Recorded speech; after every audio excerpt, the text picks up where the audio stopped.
Class 8-এর Bangla কী করে বুঝবো, ওটা গল্প থেকে নেওয়া হয়েছে, গল্পের বই থেকে।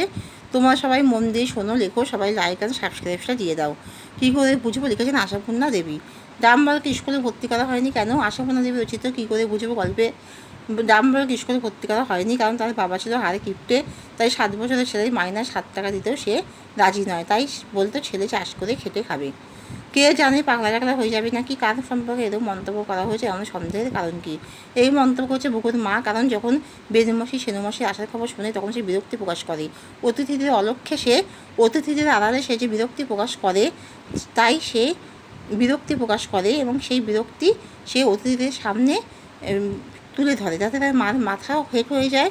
তাছাড়া বুকু যে ডাম্বলকে উল্টোপাল্টা যে কথাগুলো বলেছে, হাতির সাথে তুলনা করেছে, সেই সব কথা যখন বেনুমাসি প্রকাশ করে তখন লজ্জায় হেট হয়ে যায়, তাই সে এইরকম নিজেকে সেই লজ্জাটাকে সামলানোর জন্য সেই কথা বলে, মানে পাগলা টাগলা হয়ে যাবে নাকি। অর্থাৎ এই কথা সে বুকুর যে এইসব কথাগুলো যে বলেছে তা সেটাকে আড়াল করার জন্য বলে, যাতে তার সন্দেহ হয় যে বুকু এমন কথা কী করে বলল।